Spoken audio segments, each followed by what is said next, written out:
그 문자적으로 금식은 육체 활동에 필요한 음식을 일시적으로 끊는 것을 말합니다. 먹지 않는 걸 금식이라고 하죠. 많은 사람들이 다양한 이유를 가지고 금식합니다. 그런데 그 사람들이 금식하는 이유들을 이렇게 자세히 관찰을 해보면 그 놀라운 그 공통점들이 있습니다. 여러분이 한번 발견해 보셨으면 좋겠습니다. 어떤 사람들은 건강을 위해서 단식합니다. 단식하면서 몸속에 독소를 빼내고 본래 상태의 몸을 회복하는 하려고 하는 것이죠. 또 우리가 기억하는 유명한 단식도 있습니다. 이제 몇 년이 지났지만 김용호 씨가 세월호 사건의 진상을 밝혀달라고 무려 46일간 그 단식한 사건을 아마도 여러분 기억하실 것입니다. 뒤이어 이제 문재인 대통령이 김용호 씨를 살려야 한다면서 자신이 대신 단식할 테니까 단식을 멈춰달라고 또 함께 단식했던 그 감동적인 모습들도 기억하실 것입니다. 네, 그리고 또 뭔가 밝혀달라고 했던 김성태의 그 웃기는 단식도 여러분 기억하실 분이 있을지 모르겠습니다.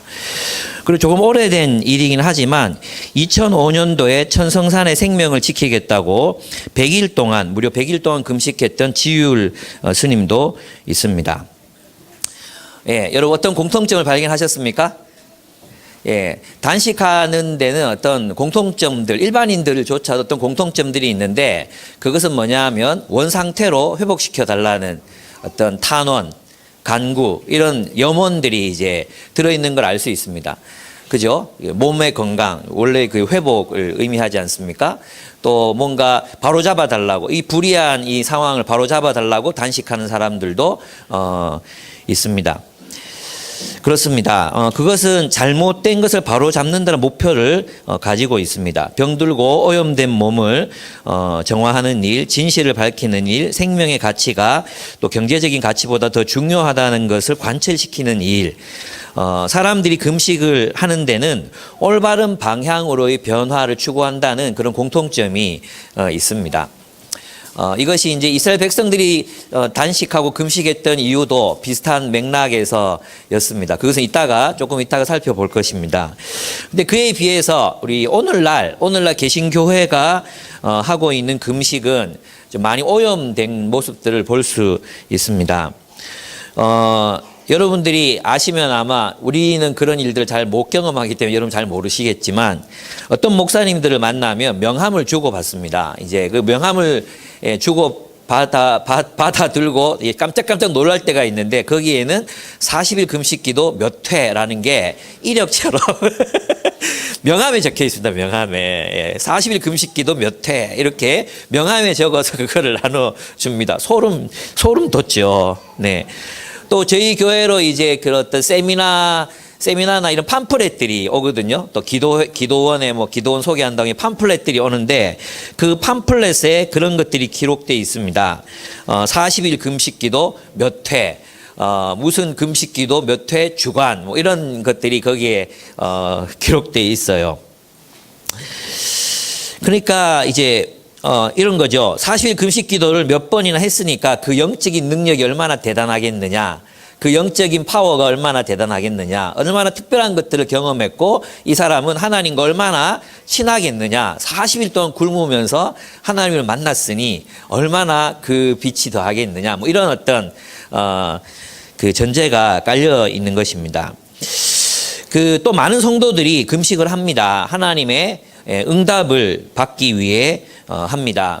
우리 옛 신앙을 가졌던 분들은 금식 기도를 참 많이 하셨습니다. 우리 오늘날 젊은이 세대에서는 사라진 그런 관습인데 많은 분들이 여전히 금식 기도를 하십니다. 기간을 정해놓고 또 특정한 문제를 해결해 달라고 이제 음식을 끊고 기도하는 것입니다. 그래서 응답을 받기 위해서 간절히 기도합니다. 그리고 또 영성 훈련에서 금식은 필수적인 과정입니다. 리차드 포스터의 영적 훈련에 대한 책들이나 또 많은 사람들 영성 훈련에 금식이 빠지는 사례가 없습니다. 육체적인 필요를 끊고 오직 하나님께만 집중하는 법을 배우고 하나님만을 의지해서 사는 법을 배우기 위해서 금식하는 것이죠. 그래서 때때로 어떤 사람들은 영성 훈련과 다이어트를 병행하기 위해서 금식하기도 합니다. 이왕 살 뺄 거 기도나 하자. 이래서 이제 금식 기도에 들어가서 두 가지 목표를 함께 이루는 것이죠. 독소도 빼고 건강도 찾고 또 하나님과도 가까워지고 이래서 금식하기도 합니다. 그렇습니다. 좀 다르죠.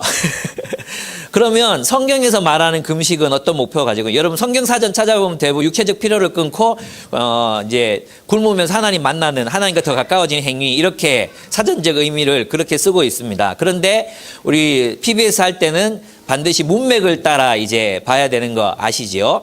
예. 그렇게 보면 그 이스라엘 백성들도 금식했습니다. 오늘 본문에 나오는 이제 금식을 살펴보면 하나님의 계시를 받기 전에 이들은 금식했어요. 그래서 출애굽기에 보면 이제 하나님의 말씀을 듣기 위해서 모였을 때 그들은 금식하곤 했습니다.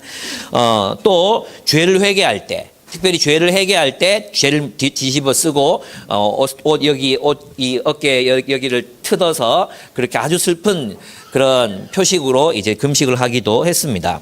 또 슬픔과 탄원의 표시로 금식하기도 했습니다. 근데 이 모든 금식들은 사실은 한 가지로 통합될 수 있는데 그것은 회개와 관련이 되어 있습니다.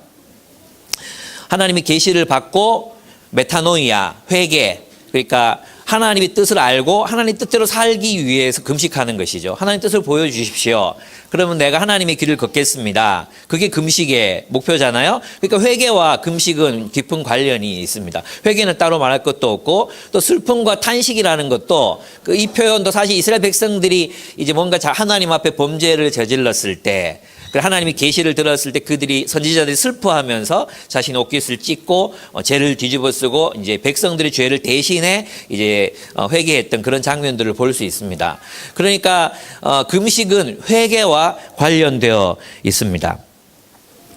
원래는 1년에 한 번, 이제 이스라엘 백성은 1년에 한 번 이 금식하게 되어 있었습니다. 하루가 아니라 약 10일 정도 금식했는데, 이 10일 동안 이어지는 그 대속죄일이 있었습니다. 대속죄일. 이 대속죄일에는 자신이 1년 동안 잘못을 저질렀던 죄를 회개하는데, 이때 이제 제사를 드리는 사람은 닭을 잡습니다. 대부분 일반적으로 닭을 잡습니다. 산 닭을 이제 제사장이 이 사람 머리 위에다 들었다 놨다 3번을 하고 이 닭을 잡아서 가난한 사람에게 나눠줍니다. 가난한 사람에게 나눠주고 그 가난한 사람들이 나눠 먹고 이제 그 다음 날 이 대속죄일 그 당일 날에 이제 이 제사를 드리는 거죠. 그렇게 기도에 참여하기도 했습니다. 그런데 이 1년에 한 번 한 이 대속죄일이 포로기 이후에는 4번으로 늘어났습니다. 포로기 이후에는 4번으로 늘어났는데 4월에는 바벨론에 의해서 예루살렘이 함락된 것을 기억하기 위해서 금식했습니다. 5월에는 성전과 예루살렘이 불탄 것을 기억하기 위해서 금식했습니다. 7월에는 유대 총독 그달랴와 그리고 백성들이 죽임을 당한 것을 기억하기 위해서 또 금식했습니다. 10월에는 느부갓네살에 의해 예루살렘이 포위당한 것을 기억하면서 금식했습니다. 그러니까 이 사람들이 금식했던 이유는 왜였겠습니까? 우리가 이렇게 포로로 잡혀온 이유는 하나님의 뜻대로 살지 못해서이다. 그러나 주님, 이제 우리가 통회하고 나라를 잃어버린 것을 슬퍼하고 애통해하면서 죄를 뒤집어 쓰고 1년에 4차례씩이나 금식하면서 아뢰입니다. 우리를 돌려보내 주소서, 이 나라를 해방시켜 주소서, 이런 탄원에 이제 금식을 했던 것이죠.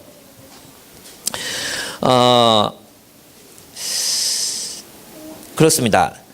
그런데 이 금식은 또 이제 그 로마의 포로로 잡혀 있었던 시기, 포로라기보다도 식민 통치를 받고 있었던 그 시기, 예수님 당대의 시기에는 일주일에 2번으로 늘어났습니다. 그래서 바리새인들은 일주일에 2번씩이나 금식하면서 하나님의 나라를 이 땅에 오게 해 달라고 간절히 기도했었습니다. 그래서 이스라엘의 금식은 무엇과 관련되어 있는 걸 알 수 있습니까? 회개와 관련돼 있습니다. 이렇게 우리가 나라를 뺏기고 1년에 4차례씩이나 금식하는 이유는 하나님 우리의 죄 때문입니다. 그러니까 진짜 금식한다는 것은 이런 뜻이죠.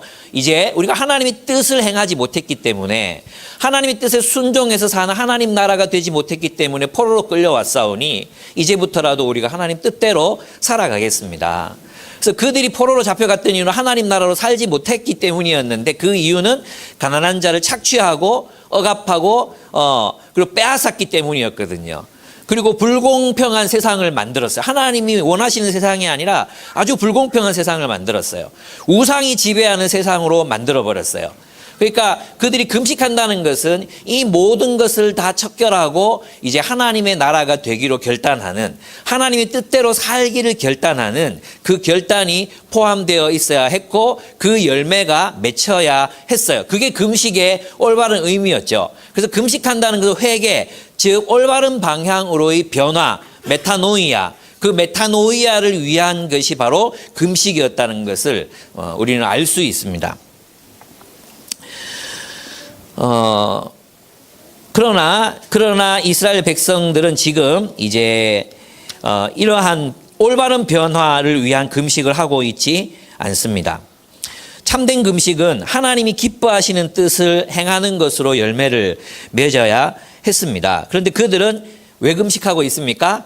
자기의 이익을 위해서 금식하고 있어요. 3절을 보면 주님께서 보시지도 않는데 우리가 무엇 때문에 금식을 합니까? 주님께서 알아주시지도 않는데 우리가 무엇 때문에 고행을 하겠습니까? 너희들이 금식하는 날 너희 자신의 향락만을 찾고, 이 찾고라는 말은 구한다는 뜻이에요. 그 무엇을 위해서 금식하느냐? 결론적으로 보면 너희의 향락을 위해 금식하고 있다 이 얘기예요. 결국 너희가 잘 먹고 잘 살고 쾌락을 누리기 위해 기도하고 있지 않느냐. 하나님의 뜻을 구하는 게 아니라 너희 자신이 잘 먹고 잘 살기 위해 기도하고 있지 않느냐. 이런 뜻이에요. 향락을 구하는데 금식하면서 무슨 향락을 구하겠어요. 그죠? 금식하면서 뭐 즐기게 저는 금식하면서 아무리 재밌는 게임을 해도 별로 재밌을 것 같지 않아요. 10일 동안 금식시켜 놓고 게임을 하면 즐거울까요?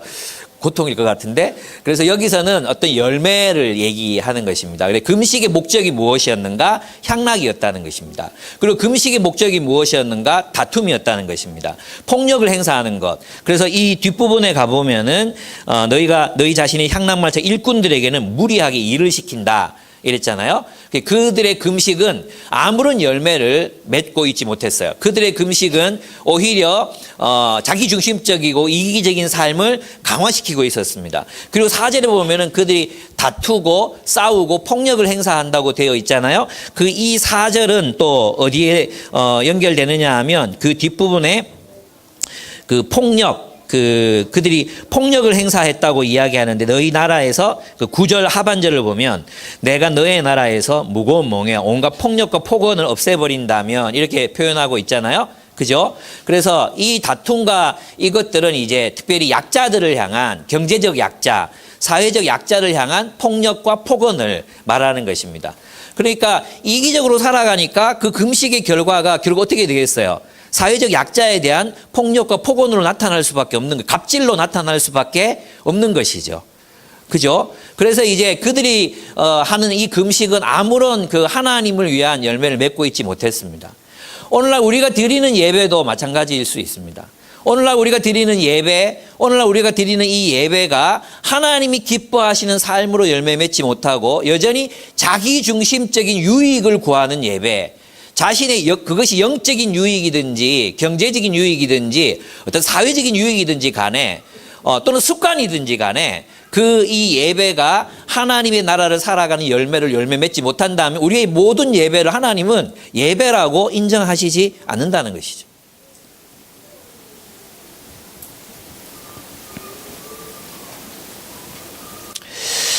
그래서 그러면 오늘 이 금식에 관한 이 본문은 우리가 그리스도인으로서 무엇을 위해서 살아가야 하는가, 그 결과를 우리들에게 보여줍니다. 다시 말하면 있잖아요. 신앙생활이 뭔가, 우리가 하나님을 믿는다는 게 뭔가, 교회를 다닌다는 게 뭔가, 그 의미들을 이제 이 본문이 밝혀주고 있습니다. 굉장히 쇼킹하죠. 우리는 일반적으로 우리 한국교회 그리스도인들이 생각하는 신앙생활은 주일날 예배 드리는 겁니다. 습관적으로 교회에 나와서 그냥 예배 드리는 겁니다. 예배 드리는 것에 끝납니다. 예배 드리고 난 뒤에 삶이 없습니다. 공동체도 없고 함께 나누는 어떤 그런 삶도 없고 가난한 자를 돌보지도 안식일의 정신을 구현하지도 않습니다. 예배 드리면 모든 게 끝납니다. 최소한 신앙이 있다고 하면 주일 예배 드리는 겁니다. 거기서 끝나는 거예요. 그게 최소한이고 신앙 좀 더 좋으면 어떻게 합니까? 수요 예배 참석하는 것입니다. 신앙이 좀 더 좋으면 어떻게 합니까? 금요 철야 예배에 참석하는 것입니다. 그리고 신앙이 좀 더 좋으면 교회 일에 봉사활동을 하는 것입니다. 이 모든 것들을 하나님께서 오늘날 우리 한국교회에서 벌어지고 있는 이 상황을 하나님께서 어떻게 보실까요? 제가 자주 말씀드렸지만 신앙의 본질은 그런 것들이 있는 게 아니라 하나님의 정의와 정의를 지키고 하나님의 공의를 살아내는 것으로 열매를 맺는 삶, 그 삶, 그것이 바로 신앙이죠. 제 스승님이셨던 박영도 목사님이 늘 가르치셨던 것이 우리는 신앙생활을 하고 있는 게 아니라 우리의 생활이 신앙이 돼야 된다. 그래서 우리는 앞으로 신앙생활이라는 말하지 말고 생활신앙이라고 말하자. 이렇게 말씀하셨거든요. 저는 그 얘기가 대학교 2학년 때 듣고 얼마나 쇼킹했는지 몰라요. 아니 신앙이 어떻게 생활이 될 수 있단 말인가. 어떻게 삶이 신앙이 될 수 있단 말인가. 정말로 충격적이었거든요. 오늘날 우리는 조금 더 충격을 받아야 돼요. 우리는 생활이 신앙이다를 이제 넘어서서 정의와 공의를 살아내는 삶이 바로 신앙이다. 근데 누구의 정의와 누구의 공의라고 했어요? 하나님의 정의와 하나님의 공의를 살아내는 것이 신앙이다. 그래서 우리가 그리스도인으로서 무엇을 열매 맺어야 하는가? 우리의 예배와 우리의 신앙, 우리의 큐티, 우리의 철야기도, 우리의 어떤 예언기도, 이런 모든 어떤 영적인 활동들이 무엇을 열매 맺어야 하는가? 첫째, 하나님이 기뻐하시는 금식은 흉악의 결박을 풀어주며 멍에의 줄을 끌어주며 압제당하는 자를 자유하게 하며 모든 멍에를 꺾는 것이다라고 말하고 있습니다. 얼마나 멋집니까? 여러분이 그리스도인이 된 것을 기뻐하셔야 합니다. 이 멋진 구절을 우리는 지금 읽고 또 들었습니다. 이것은 우리의 말씀입니다. 진짜 금식이 무엇인가? 진짜 금식은 흉악의 결박을 풀어주며 멍에의 줄을 끌어주며 압제당하는 자를 자유하게 하고 모든 멍에를 꺾는 것입니다. 얼마나 멋진 이야기입니까? 이것이 신앙생활입니다. 그런데 여기서 흉악의 결박, 멍에의 줄, 압제당하는 자, 그 다음 모든 멍에를 꺾는다. 이것은 어떤 의미에서 멍에를 지고 가는 것을 말하느냐 하면 바로 부채를 말합니다. 빚지는 걸 말해요. 그러니까 이제 부당하게 이제 노동을 시키고 정당한 대가를 주지 않잖아요. 그러면 이 적게 받고 살아가는 사람들은 어쩔 수밖에 없어요. 빚을 질 수밖에 없어요. 우리나라 조선 후기 때 그랬던 것처럼 보리 한 대박에 밭 몇 마지기를 그냥 막 사들였거든요. 지주들은. 그죠? 뭐 굶어 죽으니까 어떻게든 먹고 살아야 되니까 보리 한 대박에 땅 몇 평을 막 팔고 막 그랬던 시절이 있었단 말이에요. 그러면 이 사람은 하인이 될 수밖에 없는 거죠. 노예가 될 수밖에 없는 거죠.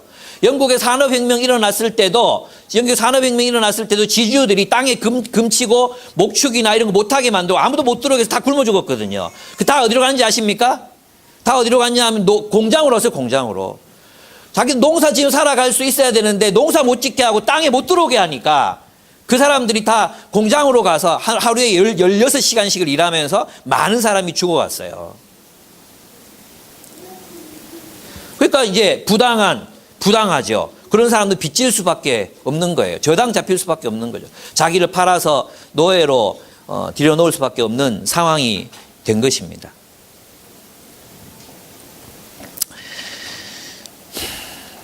그러면 어떻게 해야 합니까?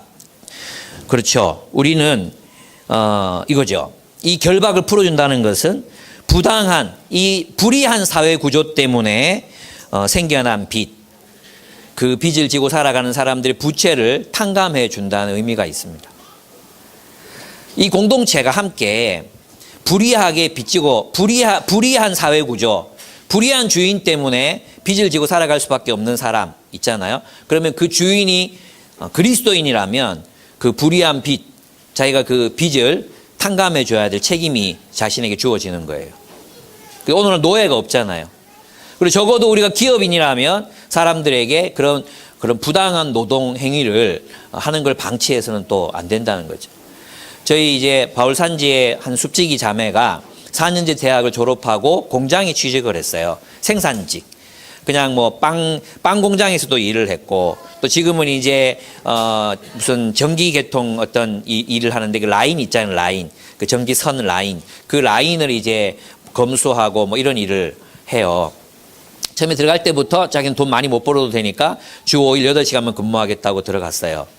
근데 석 달이 지났거든요. 석 달이 지나니까 야근하라고 누가 얘기하느냐 하면 사장이 얘기하는 게 아니에요. 사장이 얘기하면 부당 압력에 해당하거든요.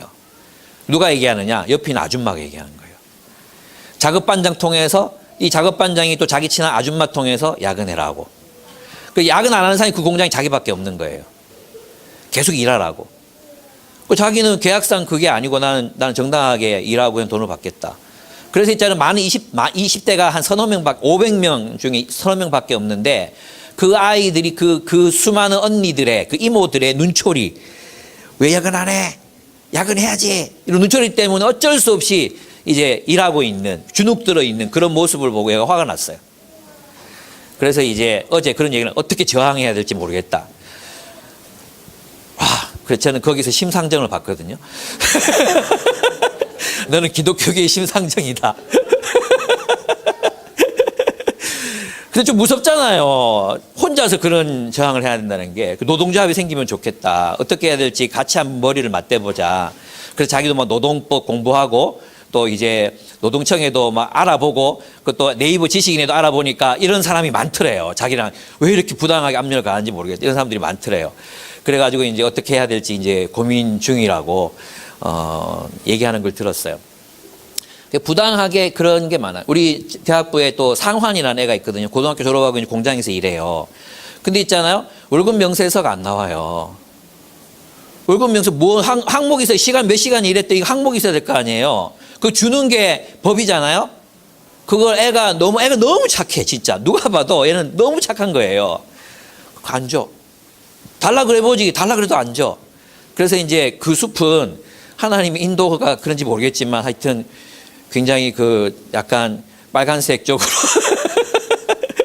또 옆에 있는 지체들이 막 그런 상황 알아봐주고 막 그런 상황이 지금 되고 있거든요. 그렇습니다. 어쨌든 제가 지금 말씀드리는 건 뭐냐 하면 자기 본의 아니게, 예를 들어 있잖아요. 부모가 집을 마련해 줄 수 있어. 부모가 자녀들에게 집을 마련해 줄 수 있는 역량이 돼. 그럼 집을 가지고 시작하는 젊은이와 20대와 집이 없어. 월세로 시작해야 돼. 사실은 뭐 전세 자금 대출을 한다 그래도 30% 정도는 자기 돈이 있어야 되거든요. 근데 여러분 2천만 원, 2천만 원 모으기가 쉽습니까? 예? 1,000만 원, 2천만 원 모으기 쉽지 않아요. 그렇죠? 얼마나 어려운지 몰라요. 그러면 이 사람은 그 1,000만 원, 2천만 원 모으기 전에 월세 살아야 되는 거죠. 최소 45만 원 월세를 내고 살아야 되는 거예요. 그러면 얘는 45만 원 안 내도 되니까 45만 원 매달 저축해 나가. 그럼 이제 20년만 딱 되면 쫙 벌어져요. 그 얘는 계속 빚을 질 수밖에 없는 구조예요. 빚을 질 수밖에 없는. 근데 우리가 그것을 개인이 게을러서 그렇다든지 개인이 노력을 안 해서 그렇다든지 그렇게 얘기하면 안 돼. 그 적어도 우리 교회가 지금까지는 우리가 형편이 안 됐지만 앞으로도 안 될 것 같아서 걱정이 되긴 해.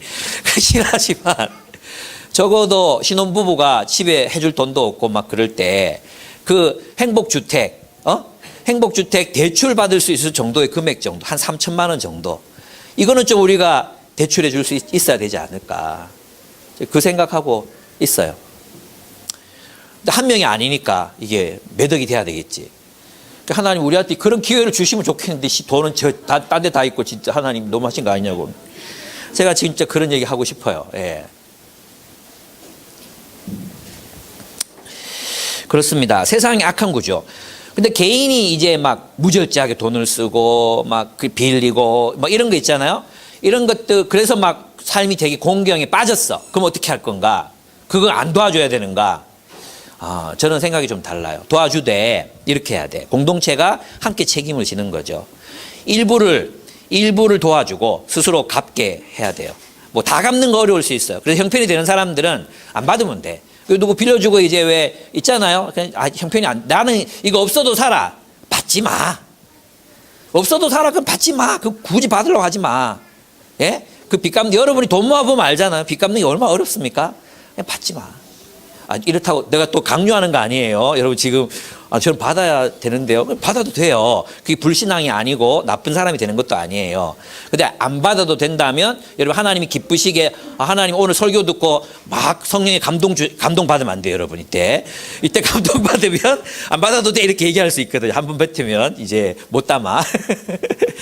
그렇게 이제 안 받으면 되죠. 그죠? 그리고 이제 이 친구에게 재정 훈련을 시켜줘야 돼. 그래서 통장을 공개하게 하고 매달 돈을 어떻게 썼는지 확인받게 하고 공동체가 함께 그런 조건에 동의한다면 이 빚을 갚아줄 수 있어요.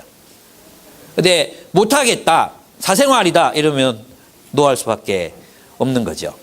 예. 그리고 우리 좀 그런 어떤 구체적인 대안들을 조금 만들어 가야 되지 않을까 그런 생각이 들어요. 또 이게 흉악을 풀어준다는 건 뭐겠습니까? 이것은 저는 성경에 보면은 이 빚진 것을 이제 사해준다. 이게 주기도문 할 때 우리가 우리에게 죄 지은 자를 사하여 준 것 같이 우리 죄를 사하여 주라고 돼 있잖아요. 근데 그 죄라는 단어가 사실은 빚이에요. 원문 그대로 번역하면 우리가 우리에게 빚진 자를 탕감하여 준 것 같이 우리 죄를 사하여 주옵시고 이렇게 돼 있어요. 그래서 용서란 뭐냐 하면 빚을 탕감해 주는 거예요. 빚을 탕감해 주는 거. 네가 나한테 그랬잖아. 근데 그래서 네가 이렇게 받아야지. 그걸 탕감해 주는 거. 그게 이제 용서예요. 어떻게 용서가 가능하냐? 그건요. 아무리 자기 혼자 생각해도 용서 못 해요. 하나님 생각해야 돼. 하나님이 나 같은 걸 어떻게 용서하셨나? 하나님이 나 같은 걸 어떻게 받아주셨나? 그걸 생각하면 용서할 수 있습니다. 저는 그거 깨닫고 나니까 용서 못할 사람이 없어졌어요. 예. 없어졌다. 이건 내가 교만인 것 같아요. 가끔 그런 사람이 생기지만 그래 용서해야지. 그리고 또 회복하고 그래 살아가야지. 그래서 있잖아 낮은 자존감이 다 나쁜 건 아니에요. 낮은 자존감 괜찮아요. 예. 그래 나 같은 게 뭐라고 이 생각도 우리에게 있어야 돼요. 뭐 우리가 다 뭐 좋지 않잖아요. 예. 그렇습니다. 둘째, 하나님이 기뻐하시는 금식이 무엇입니까? 저는 이 본문 너무너무 사랑합니다. 7절에 보면 여기 보면 굶주리는 사람에게 너의 먹거리를 나눠주는 것. 이게 뭐예요? 그죠? 식의 문제죠. 먹는 문제. 그죠? 먹거리 없으면 굶어 죽잖아요. 그러니까 먹거리가 있어야 돼. 두 번째 뭐예요? 떠도는 불쌍한 사람을 집에 맞아들이는 것. 그죠? 홈리스들을 집으로 맞아들이는 것을 말합니다. 집 없는 사람들. 예. 그 다음에 세 번째 뭡니까? 헐벗은 사람, 옷 없는 사람 보았을 때 그 옷을 입혀주는 것. 그 다음에 너의 고륙을 피하여, 이 고륙은 원래 원문에는 살이에요. 너의 살을 피하여 이렇게 돼 있거든요. 근데 이 살이 뭐냐 하면 이는 내 뼈 중에 뼈, 내 살 중에 살이라 그랬잖아요. 이웃을 말해요. 이웃. 그래서 이것은 공동체에 있는 식구를 말하는 거예요. 그냥 내 친척 여기만, 내 형제 자매 여기만 포함되어 있는 게 아니라 하나님 백성 전부를 말하는 것입니다. 왜 도움이 필요한 사람 보면 숨고 싶고 피하고 싶고 막 그렇잖아요. 그런 마음을 말하는 것입니다. 그렇죠. 그러면 이렇게 살려면 의식주 문제. 우리가 공동체 안에서 적어도 의식주 문제 때문에 생존의 위협을 받는 상황이 되면 안 된다는 거죠. 그죠? 의식주 때문에 생존의 위협을 받는 사람이 있으면 안 된다. 그러면 이걸 하려면 우리가 뭐 해야 돼? 그렇죠. 우리가 돈을 잘 써야 돼. 우리가 돈을 잘 관리해야 돼. 하나님이 우리에게 주신 돈을 잘 관리해서 혼자서 못해. 그래서 함께 이 일을 해야 되는 거죠. 여러분 있잖아요. 그러면 우리는 이런 간사들이랑 함께 이야기하면서 이런 얘기가 나왔었어요. 우리 교회는 구제헌금 피로증이 생긴 피로감, 구제헌금에 대한 피로감 같은 게 있다. 이렇게 누군가가 이제 얘기하셨어요. 그래서 여러분 마음에 있는 거죠. 또 구제헌금이야? 뭐 이런 거 있잖아요. 우리 마음속에 있잖아요. 없습니까? 없구나. 예, 없으면 정말 감사해요. 그런 마음들이 있잖아요. 여러분 자기 자녀를 위해서는 언제 돈을 쓰죠? 매달 돈을 쓰죠. 자기 자녀를 위해서는 매달 돈을 써요. 안 씁니까? 매달 자기 자녀를 위해서 돈 쓰면서 아까운 사람 손 들어보세요. 내가 이 새끼를 위해서 너무 많이 쓰는 것 같다. 나는 밥도 못 먹고 야는 내가 너무 많이 해주는 것 같다. 아무도 없어요. 사랑하니까. 그렇게 해줘도 아휴, 내가 다 못해줬다 이런 생각 들잖아요. 그렇게 해줘도 덜 해준 것 같잖아요. 안 그렇습니까? 근데 우리가 누군가를 돕자고 할 때 피로감이 드는 이유가 무엇입니까? 사랑 안 하는 거죠. 뭐 다른 뭘 말하겠어요? 사랑 안 하는 거예요. 우리 말로는 우리가 형제여 자매라고 말하지만 형제 자매라고 생각 안 하는 거예요. 그러니까 피곤한 거죠. 형제 자매를 위해서 자녀를 위해서 매달 돈 써요. 우리 자기를 위해서 매달 돈 써요. 매달 매일.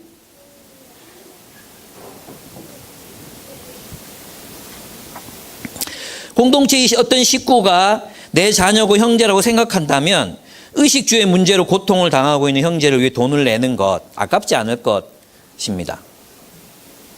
그런 의미에서 구제는 습관입니다. 구제는 1년에 몇 차례 하고 끝나는 게 아니에요. 그리스도인의 습관이에요. 밥 먹듯이. 그리스도인은 밥 먹듯이 구제하는 사람이에요. 그래서 우리는 항상 준비되어 있어야 돼. 구제하기 위해서. 그러면 어떻게 해야 돼? 여러분 재정을 잘 써야 돼요. 아껴 써야 돼요. 왜? 나누기 위해서. 열심히 돈 벌어야 돼요. 왜? 나누기 위해서. 열심히 일해야 돼요. 왜? 나누기 위해서. 우리의 재물은 이런 일을 하라고 주신 것입니다. 우리 교회 성인 성도들 요셉 산지 70여 명, 여호수아 산지 90여 명, 바울 산지 70여 명, 230명의 성인 성도들이 있고 그다음에 우리가 결혼해서 열심히 아기를 낳아서 80여 명의 자녀들이 있습니다. 이 230명 중에서 헛벌이 가정, 우리 재정이 약화된 이유가 뭐냐면 결혼하면 한 분이 집에서 쉬게 되잖아요. 그러니까 이제 재정이 절반으로 뚝뚝 떨어지는 거죠. 그래서 여호수아 산지도 지금이 좋아요. 결혼을 늦춰도 괜찮아요. 이거 농담이야. 근데 자꾸 결혼하면 아기를 낳자. 아기를 낳으면 한 분이 쉬어야 되니까 이제 재정 수입이 점점 줄어드니까 교회 재정이 앞으로도 좋아질 확률이 거의 없어요. 230명 중에 헌금할 수 있는 사람, 그러니까 홀벌이 가정 한 명으로 치고 또 취준생 빼고 뭐 대학생들 중에 또 절반 이상 빼고 이렇게 빼잖아요. 그러면 대략 한 120명 정도가 헌금할 수 있는 사람들이에요. 많지 않아요. 우리 교회 보고 뭐 메가처치나 뭐 이렇게 얘기하지만 실제로 헌금할 수 있는 형편에 있는 사람들이 한 120명 정도밖에는 안 됩니다. 그런데 말입니다. 11조 헌금을 매달 하는 성실하게 매달 하는 사람은 약 40명 정도입니다. 매달, 그러니까 중간중간에 몇 번씩 하는 거 말고 매달 꾸준히 하는 사람들은 3분의 1 정도. 성인 성도들이면 우리 교회 성인 성도들이면 대부분 선교단체 훈련을 받고 신앙이 그래도 괜찮다고 여겨지는 사람들이에요. 주일 헌금은 약 80명 정도로 추정이 됩니다. 주일 헌금은 요즘 현금을 안 갖고 다니니까 하기 힘들다는 분들이 계셔서 오늘부터 계좌가 바로 뜰 것입니다. 내년부터는 QR코드를 띄울 생각입니다. QR코드를 띄우면 바로 찍어서 바로 보낼 수 있는 체계를 만들려고 합니다. 여러분 월급날 다 내세요. 그러면 우리가 그날 농담입니다. 참 농담을 진담을 받는 사람도 있어가지고 주일 헌금 약 80명 정도가 냅니다. 근데 자발적 목적 헌금, 사람들의 필요를 보고 자발적으로 목적 헌금에 참여하는 사람은 약 10명에 불과합니다. 꾸준히 헌금하는 사람 10명입니다. 하던 사람들이 계속합니다. 만약 우리가 성실하게 11조의 의무를 다하고, 저는 11조는 강제적 의무 아니라고 분명히 얘기 드렸어요. 그러나 기준이 될 수 있다고 저는 말씀드렸습니다. 11조 헌금에 참여한다면 목적 헌금이 필요 없을 수도 있습니다. 우리 교회 사상 초유에 가장 많은 헌금이 들어왔을 때가 2018년 2월이었습니다. 그때 막 재정 모자란다 하고 막 우리 공동체 안에 위기감이 막 간사님도 월급도 못 받고 선한 동기로 헌금을 해주셨습니다. 그때 한 달에 2,830 몇만 원이 들어왔습니다. 초유에. 근데 우리 한 달에 2,250만 원 정도가 소요되거든요. 그러니까 그 말은 뭐냐 하면 모든 성도가 11조를 제대로만 하면 한 달에 600만 원이 남아요. 그 600만 원을 1년에 모으면 7,200만 원이에요. 목전금 따로 안 해도 돼요. 근데 우리 모두가 자신의 의무를 다 하지 않기 때문에, 예, 목전금을 따로 해야 되는 거예요. 또 하던 사람이 계속해서 해야 되는 거예요. 그래서 우리는 우리의 돈을 하나님 앞에서 책임 있게 사용하지 않고서 하나님의 백성으로 산다? 또 예수님의 제자로 산다는 것은 불가능합니다. 우리 신앙생활은 우리의 많은 기도 시간을 통해서 많은 기도를 통해서 확인되는 게 아닙니다. 우리가 신앙이 좋다는 것은 우리가 돈을 어떻게 쓰느냐에 따라서 우리 신앙이 판가름 됩니다. 저는 지금 이사야서를 얘기하는 거예요. 이사야가 그렇게 말한다는 거예요. 여러분, 그래서 오늘날 우리는 우리 기쁨의 교회 2018년에 있는 2019년에 들어가는 우리 교회는 이제 어떤 종류의 공동체가 될 것인가를 고민해 봐야 되는 시점에 놓여 있습니다. 우리가 그동안 공동체가 되자, 뭐 공동체다 많은 얘기들을 해왔습니다. 그러나 정작 우리 교회의 모습을 보면 다른 교회와 크게 다를 건 없어 보이는 듯 해요. 왜 그런지 아십니까? 제가 몇 가지 공동체를 말씀을 드릴게요. 여러분이 잘못 살고 있다 이 얘기 지금 하는 게 아니에요. 기분 상하지 마세요. 브루도포 공동체는 함께 일합니다. 함께 가구를 만들고 간판을 만들고 농사 짓고 이렇게 해서 전 세계에 흩어져 있는 한 8,500명 정도? 제가 정확한 기억인지 모르겠어요. 제가 알기로는 하여튼 10,000명은 넘지 않았어요. 8,000 몇 명 정도의 공동체들을 잘 사는 동네에서 벌어가지고 못 사는 동네에 나눠주고 또 아프리카나 전쟁이 있는 지역 선교사를 보내는 자금으로 충당을 합니다. 아무도 월급을 받지 않습니다. 그들의 수입은 전 세계 공동체 식구들과 나누어집니다. 그러니까 이렇게 살기 결단하면 쉬워요. 원천 징수되니까 뭐 욕심 낼 것도 없어. 주는 대로 받고 그냥 살면 되거든요. 그게 얼마나 쉽겠어요. 그러니까 모두가 다 농사 짓고 그리고 월급 안 들어와. 그리고 먹을 거 다 주고 그냥 뭐 용돈 받아서 쓰면 돼. 받으면 감사하지. 그죠? 와인도 주고 뭐 이렇게 한다 그러더라고요. 계급이라기보다도 하여튼 뭐 지위에 따라서 제일 높은 사람은 와인 한 병 추가로 받고 뭐 이게 차이래요. 근데 한 형제가 브루도프에 갔다가 도망쳐 나왔는데 왜 도망쳐 나왔는지 아십니까? 배가 고파가지고. 밥을 너무 좁게 줘가지고 배가 고파가지고 도망쳐 나왔대요. 네. 그 친구 생각하면 좀 웃긴다. 그렇습니다. 메노나이트는 생산 수단을 공유하지 않습니다. 그러나 수입을 공유합니다. 그래서 의사, 이런 사람 돈 많이 벌잖아요. 의사, 변호사. 근데 거기 돈 많은 사람들 가기 싫어할 것 같은데 이게 제가 물었거든요. 그랬더니 자기 공동체는 의사도 있고 약사도 있고 또 무직도 있고 그렇다. 근데 진짜 다 나누냐고. 진짜 다 나눈대요. 예. 모든 메노나이트가 그런 건 아니겠지만 성경대로 살려는 메노나이트 도시 속에 살면서 이들은 농촌에서 농사 짓지 않고 도시 속에 살면서 자기 수입을 다 나눠서 공유한대요. 이런 공동체도 있어요. 그리고 이 메노나이트적인 삶을 사셨던 분이 노무현 대통령이었죠. 이분 그리스도인이 아닌데도 그렇게 살았어요. 좀 우리 그리스도인을 부끄럽게 하는 거죠. 국회의원 시절에 월급을 받으면 모두 모아가지고 식구 수대로 다시 재분배했대요. 그래서 월급을 제일 많이 받아가는 사람은 그 운전사가 제일 많은 월급을 받아갔다고 이렇게 얘기했어요.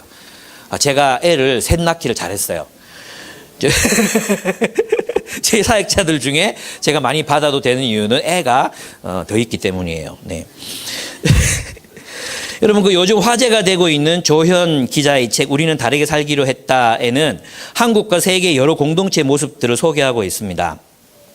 한국 공동체들 여러 모습들이 있는데 주로 이 공동체들은 뭐 기독교 공동체도 있고 불교 공동체도 있고 천주교 공동체도 있어요. 대부분 주거를 나눠 주거와 생활비를 함께 공유합니다. 그리고 뭐 자기가 번 돈을 자기가 쓸 수 있도록 하는 구조로 이렇게 되어 있는 데가 대부분입니다.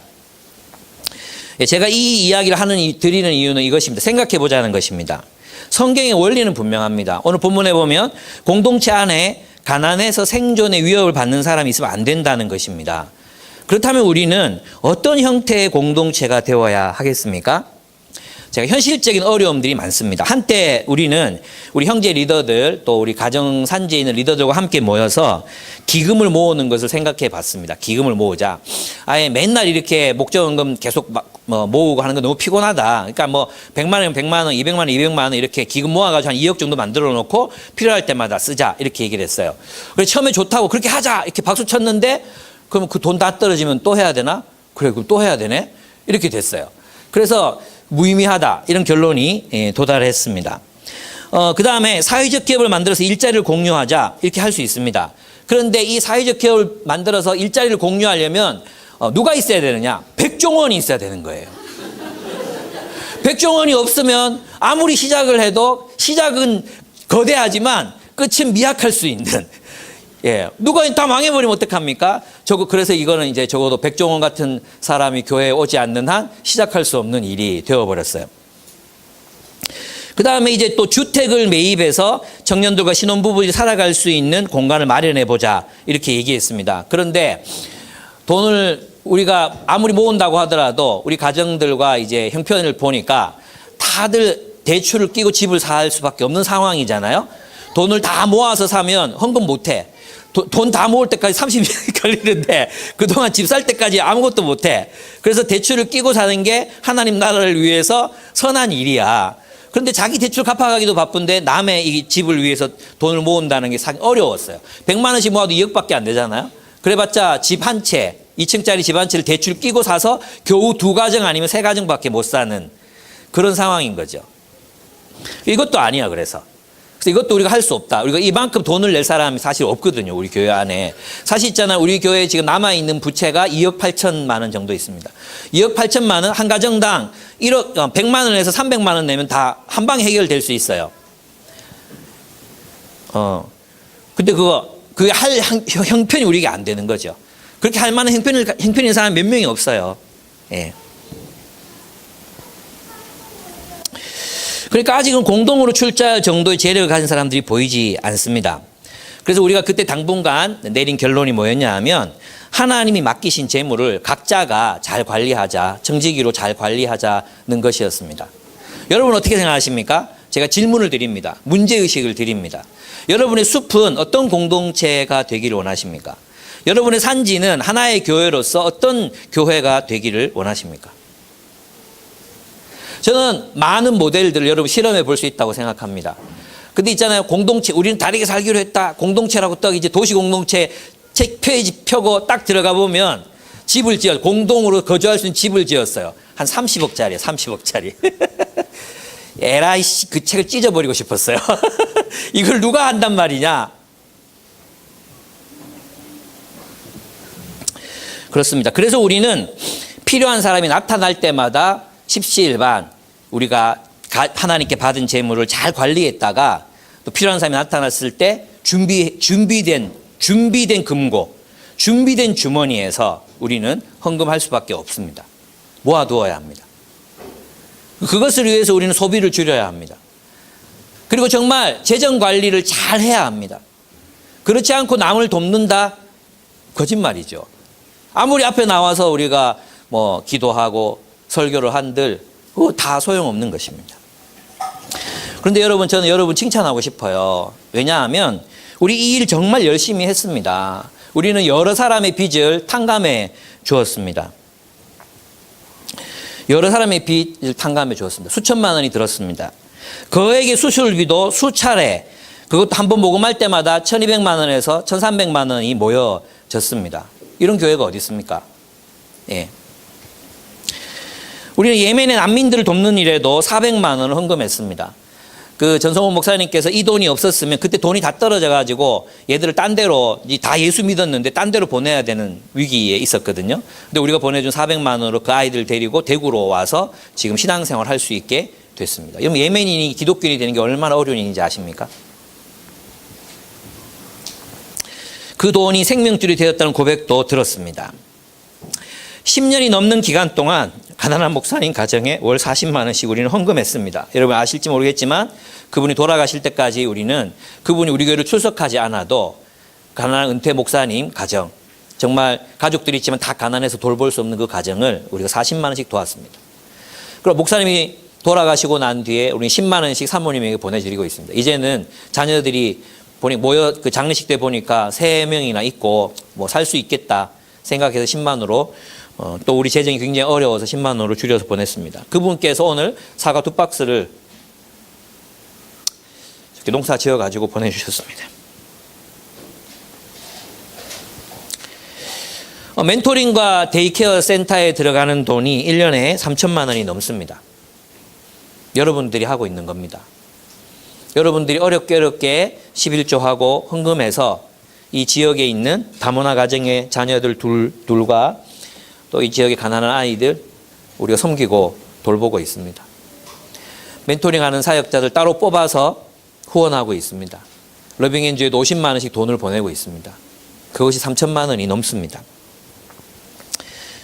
우리 이 일을 잘하고 있습니다. 그러나 아직 부족하죠. 잘하고 있는 분들은 계속 그렇게 하시면 됩니다. 저는 잘하고 있는 분들 야단칠 생각이 없어요. 근데 이런 설교를 하다 보면은 잘하고 있는 분들은 죄책감을 받고 안 하고 있는 사람은 여전히 안 하고 그래요. 우리 생각이 바뀌어야 됩니다. 이렇게 살아갈 수 있으려면 우리의 생각이 바뀌지 않고 그렇게 살 수 없습니다. 우리의 생각, 내 것을 남을 위해 주는 게 아닙니다. 모든 것을 하나님이 주셨습니다. 우리에게 서로를, 특히 공동체의 연약한 지체들을 우리의 가족으로 여긴다면 우리는 주는 것을 아깝지 않게 생각할 것입니다. 사랑하는데 얘가 행복했으면 좋겠다고 생각 들지 않습니까? 저는 그래서 있잖아요. 여러분 중에 누가 왜 노동하느라 막 힘든 사람들 있잖아요. 하루 벌어 하루 먹고 사는 사람도 있고 그렇잖아요. 그런 사람들을 위해서 제주도 비행기 티켓 이런 거 한번 선물해 보시면 좋겠다. 숲에서 모여가지고 그냥 아무 때나 가라고 표만 끊으면 된다고 선물해 주면 좋겠다. 우리 멋지지 않습니까? 돈 없어서 해외여행도 못 가본 친구한테 우리가 오키나와 싸거든요. 네, 오키나와행 왕복 티켓을 구매해 준다면 얼마나 기쁠까? 여기 본문에 보면 불쌍한 사람의 소원을 들어주라. 불쌍한 사람의 소원을 들어주라. 얼마나 좋겠습니까? 예. 그게 교회죠. 그게. 우리는 우리의 재정의 우선순위는 그 나라와 그의 의를 구하는 데 두어야 합니다. 먼저 그 나라와 그 의를 구하라는 것은 바로 그 뜻입니다. 우리의 재정을 가난한 자들을 위해서 아낌없이 허비하라는 뜻입니다. 그래서 있잖아요. 우리가 생각해야 되는 게 있어요. 집을 사거나 차를 살 때 매달 내야 하는 대출금이 너무 많아서 11조와 구제헌금조차 못할 정도다.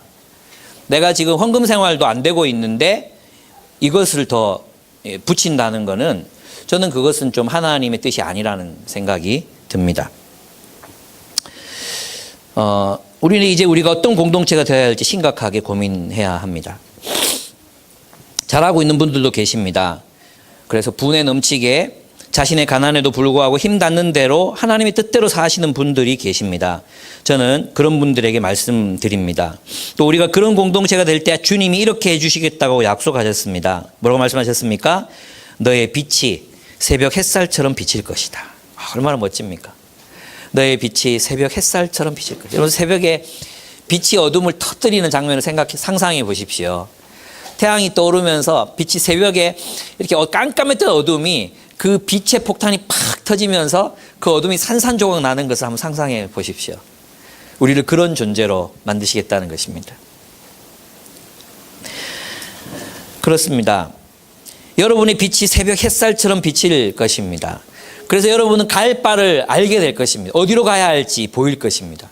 하나님의 인도를 구하는 여러분들에게 하나님이 어떻게 살아가야 할지를 보여주실 것입니다. 그분이 너의 빛이 이렇게 대낮처럼 밝을 것이라고 약속하셨기 때문입니다.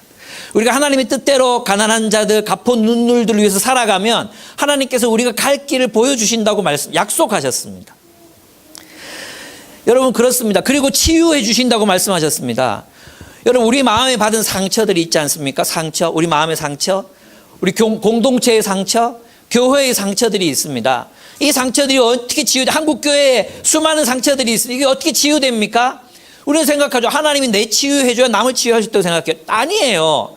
제가 살아보니까 아니에요. 저도 뭐 내적 치유 집회 무슨 집회 많이 다녀봤어요. 그게 우리를 치유하지 못해요. 어떤 사람이 치유받는지 아십니까? 예, 상처받은 사람이 다른 상처받은 사람을 돌보고 사랑할 때 비로소 상처가 치유가 됩니다. 그래서 어머니들이 상처가 치유가 되는 거예요. 어머니들이 아이를 키우면서 그들의 상처가 치유가 되는 거예요. 사랑 많이 받아야 치유된다. 그 거짓말이에요. 믿지 마세요. 여러분이 사랑하는 존재로 사랑하는 삶을 살지 않으면 이기적인 사람이 될 수밖에 없어요. 사랑하세요. 사랑하는 게 뭐라 그랬어요? 네가 치유된다 그랬잖아요. 심지어 뭐라 그랬어요? 네 뼈가 견고해질 것이다 그랬어요. 골다공증. 골다공증 이거 걱정 안 해도 된다. 네 뼈가 견고해질 것이다. 물론 이거 은유죠, 은유. 아, 정말 그렇습니까? 나 근데 그렇게 살았는데 왜 골다공증 생기겠죠? 이러면 안 돼. 이건 뭐냐면 너희가 그렇게 간절히 원하는 공동체가 회복될 것이고, 너희들이 간절히 원하는 공동체의 회복이 무엇을 가져다 주는가? 무엇을 가져다 준다는 것입니까? 치유와 회복을 가져다 준다. 그래서 너희의 공동체가 물된 동산 같겠고, 그리고 끝없이 솟아나는 샘물 같을 것이다. 얼마나 좋습니까? 우리가 이런 삶을 살아갈 때, 이 땅의 가포 눈물들을 위한 공동체가 될 때, 우리 공동체는 물된 동산 같겠고, 그냥 아무나 하나님 인도해 주시는 게 아닙니다. 아무나 하나님 인도해 주셔서 너는 물된 동산 같겠고, 끝없이 샘솟아나는 샘물 같을 것이다. 아닙니다. 속는 겁니다. 누가 그런 샘물 같은 사람이 됩니까? 결국은 이 세상의 약자들, 가난한 자들, 그런 사람을 향해 정성을 쏟아라 그랬죠. 정성을 쏟아라. 여러분 10절에 보십시오. 네가 너의 정성을 굶주린 사람에게 쏟으며 불쌍한 자의 소원을 충족시켜주면 너의 빛이 어두운 가운데서 나타나며 캄캄한 밤이 오히려 대낮같이 될 것이다. 우리가 비추는 그 빛이 대낮처럼 세상을 비추고 내가 어떤 길로 걸어가야 될지 알게 되고, 많은 사람이 어디가 빛인지 어디가 길인지를 알게 되는 삶을 살게 된다는 거예요. 이제 마지막으로 보면 어떻습니까? 무너진 곳을 일으키는, 무너진 성읍을 건설하는, 무너진 도시를 건설하는 삶을 살게 될 것이라는 것입니다. 예, 저는 이 삶을 살고 싶습니다. 이것이 그리스도인의 길이라고 믿습니다. 우리는 오래 황폐된 곳들을 다시 세울 것이고, 역대의 파괴된 기초를 쌓을 것이며, 무너진 데를 보수하며 파괴된 길을 수축하여 사람 살 곳으로 창조할 것입니다. 우리가 길러낸 다음 세대는 황폐한 교회를 다시 세울 것입니다. 교회를 타락시켰던 파괴된 기초를 다시 쌓을 것입니다. 파괴된 길을 다시 닦아 사람 살 곳으로, 사람이 살만한 공동체로 교회를 세울 것입니다. 이것이 우리의 비전입니다. 근데 어떤 사람들에게 이러한 삶을 약속하셨습니까? 예수 믿는다고 저절로 이런 삶이 이루어진다고 성경이 약속하지 않았습니다. 예수 믿는다고 이런 삶이 이루어질 거라고 얘기하지 않았어요. 어떻게 살 때? 공의를 살아낼 때, 하나님의 정의를 지키는 공동체를 이룰 때, 너희 공동체가 물된 동산 같을 것이요, 샘솟는, 끊임없이 샘솟는 샘 같을 것이다. 생명이 있는. 그래서 그 샘 때문에 사람들이 살아나는. 여러분, 나무를 심은 사람들 아시죠? 그죠? 나무를 심은 사람들이라는 영화 또 책이 있잖아요. 아, 이 책은 정말 제 인생책이거든요. 인생 영화예요, 인생 영화. 짧은 만화지만. 예, 그 황폐한 땅. 왜 황폐해졌습니까? 사람들이 서로 아기다툼하고 싸우고, 막 어떻게, 이렇게 해서 막 그냥 산이 황폐해졌어요. 근데 한 사람, 부비에랍니까? 한 사람이 나타나서 상수리 나무를 심기 시작합니다. 좋은 도토리를 골라냅니다. 좋은 도토리를 고릅니다. 나쁜 도토리는 버리고 좋은 도토리를 모아서 하나씩 심습니다. 심고 물을 줍니다. 또 죽어버린 곳에 또 다른 새로운 씨앗을 심습니다. 그리고 자라게 합니다. 급기야는 그 황폐했던 땅이 비옥한 땅이 됩니다. 근데 여러분, 이런 일들이 실제로 일어나는 일이라는 거 아시죠? 중국의 황폐했던 사막이 숲이 되고, 이런 사람들이 있습니다. 이런 삶을 사는 사람들이 바로 그리스도인입니다. 이 땅, 우리 한국 땅, 사람 살 만한 곳이 살지 못할 만한 곳이 되어버린 이 한국 땅, 우리 한국 교회, 그저 습관적으로 교회 다니는 사람들이 너무 많은 이 한국 교회를 다시 일으켜 물된 동산 같은 그런 땅, 영원히 샘솟는, 물이 끊이지 않는 그런 땅, 사람들이 모여 다시 살게 하는 그런 사명. 그것이 바로 우리가 받은 사명입니다. 그것이 그리스도인의 삶입니다. 우리는 어떤 공동체가 되어야겠습니까? 우리 함께 기도하겠습니다. 우리 함께 찬양하고 함께 기도하겠습니다. 항상 밝은 빛을 비추시네. 그는 구원의 주 하나님, 공의로 세상을 다스리시네. 주